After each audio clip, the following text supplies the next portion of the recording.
After 3 decades, one of El Segundo's most beloved nonprofits is closing its doors, leaving behind an unforgettable legacy of cultivating youth leadership and growing trees locally and around the world.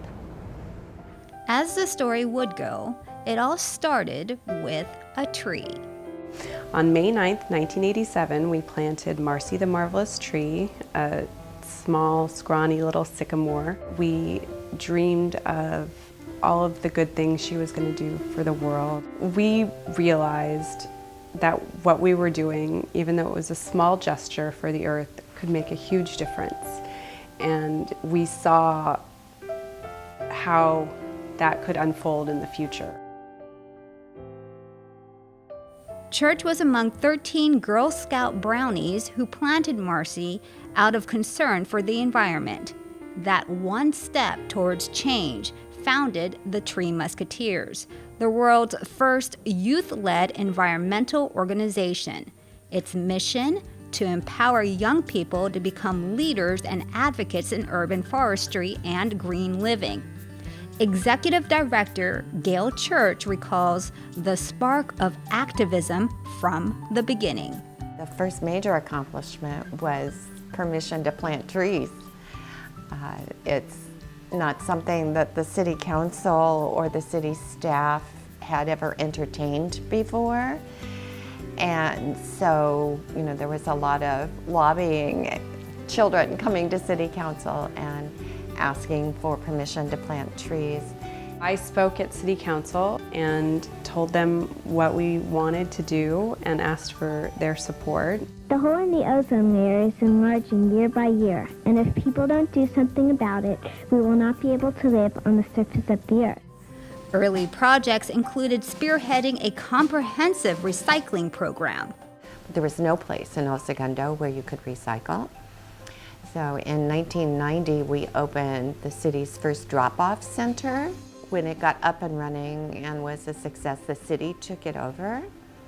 And then we began a subscription-based curbside recycling program. That worked out pretty well, and so then we took the program citywide, and the city picked it up and now operates that program as well. Youth volunteers took charge of cleaning up and beautifying El Segundo, planting more than 1,000 trees throughout the city, and creating places such as Memory Row and Millennium Row, as well as establishing a surrounding green pollution barrier. All of this while mastering a successful program to grow youth leaders. Tree Musketeers grows youth leaders by allowing them to lead events, to participate in team management, group organizing, as well as business management and business organizing. We have the leadership courses, which train you in how to act outside, like in the outside world. And so you have speaking courses, you have Eat for Success, Dress for Success. It has strengthened me. It has made me be able to talk in front of a crowd and be with others. It's helped me a lot by the leadership aspect. So at school, when we're doing a project, I can manage my fellow classmates to do their work that they're supposed to. Also, in the long run for college, when I apply for college, I can use that to part of my resume. I grew up in a community where organizations such as Tree Musketeers does not exist.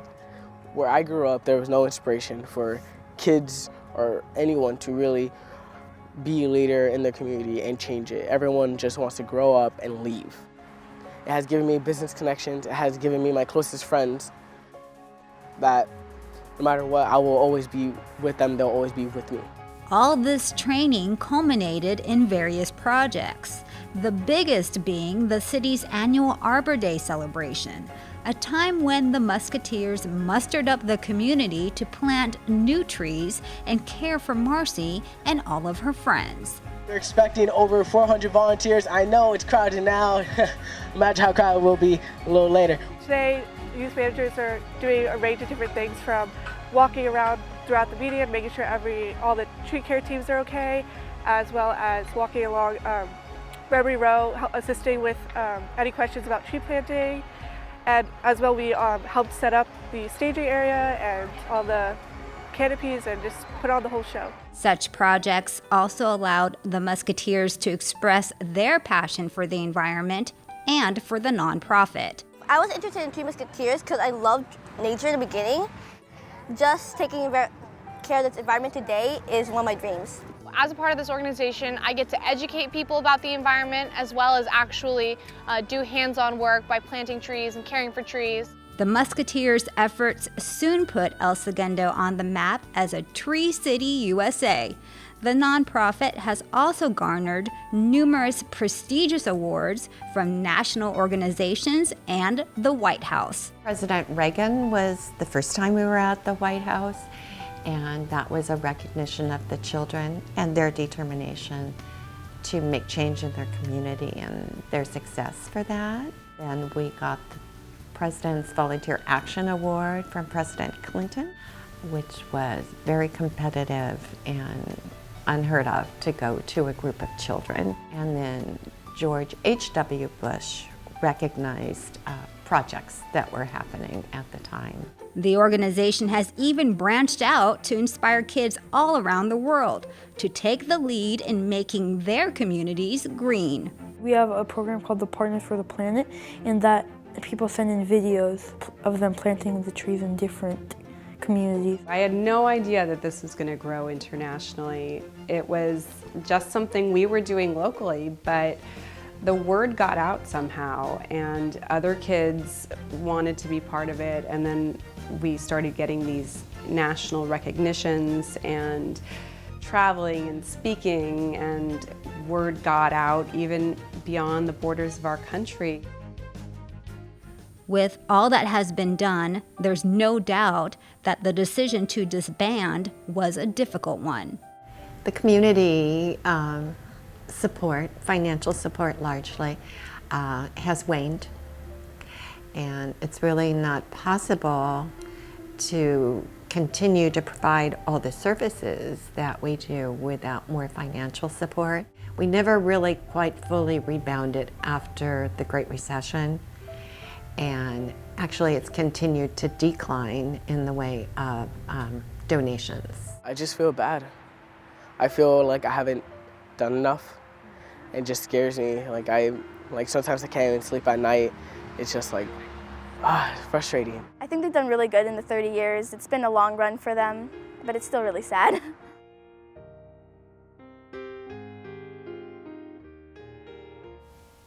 It's sad because of how great this organization has been. But all of those memories will not go away, and all of the good work we did for the community, for the world, for the people involved, that will not go away. So it's not sad in a sense, and that's what I keep holding on to, that there is a lasting legacy that has nothing to do with whether Three Musketeers continues in the same form into the future. In fact, plans are already being formulated. I have a lot of hope. Right now, my family and other families are planning to do something in the future. So we're starting it as a small base like the beginning, the first few years of Three Musketeers, and then we're going to hopefully grow bigger. This is very important because we don't want all of the work that Three Musketeers has done to just vanish. If we didn't have Three Musketeers, then the city, its wonderful and beautiful trees, it would just not exist, because Three Musketeers is what helps the trees and the environment be a wonderful place. So while the Three Musketeers as we know it will no longer be around, Marcy, the marvelous tree, still stands. I do visit Marcy pretty often, or at least drive by and wave at her. So it'll be different. It'll be a little bittersweet, knowing that, my involvement with Marcy and with the trees in that area is pretty much over. Three Musketeers will not be planting more trees there, but she is just a visible symbol of the tribute that will last forever.